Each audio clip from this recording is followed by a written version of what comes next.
Je vais vous raconter l'histoire de deux hommes, Sylvain Lompré et Christian Lompré, deux frangins, qui décident d'ouvrir au Québec une boutique de vin. Nous sommes en 2009. Oh, comme toutes les histoires, le début est enchanteur. Ils sont complices, animés d'une vraie passion, ils créent même la fameuse Reine Bourbon de Vaporeon. Mais jamais rien n'est facile. Au Canada, l'importation de nicotine est illégale. Mais leur passion et leur mission est bien plus importante que des lois faites par des hommes de peu de foi.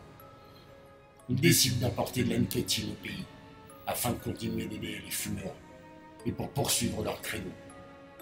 Ils tentent la voie légale, auprès de Santé Canada ou encore du gouvernement provincial et fédéral, expliquant qu'il faudrait encadrer ce secteur, afin que tout soit fait de façon légale et sécuritaire.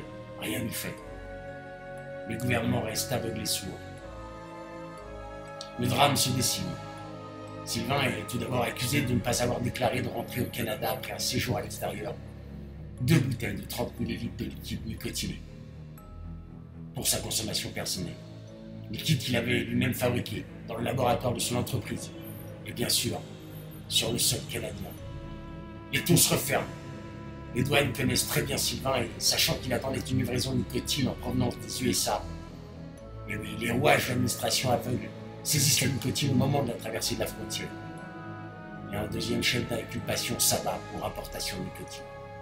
Mais la justice coûte cher. Ils ne sont plus en mesure de payer leurs avocats et décident de plaider coupables pour mettre fin à ce cauchemar. Après 2 ans de démêlés avec la justice, après avoir fait faillite, après avoir perdu sa maison, sa femme, son entreprise, son véhicule, et voir ses enfants une fin de semaine sur 2, le glaive de la justice s'abat. 45 jours de prison ferme et 10 000 $ d'amende, à payer bien sûr d'ici 12 mois. Mais il n'a déjà plus rien.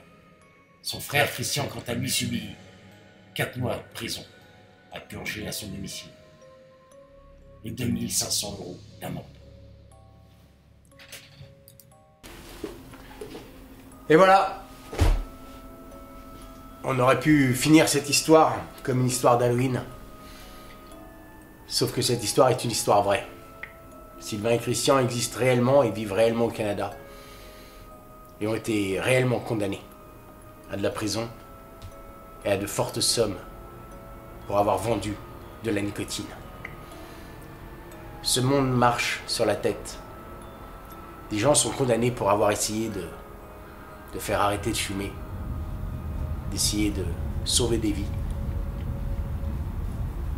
Pas grand-chose d'autre à dire. Ouais, la réalité dépasse des fois la fiction.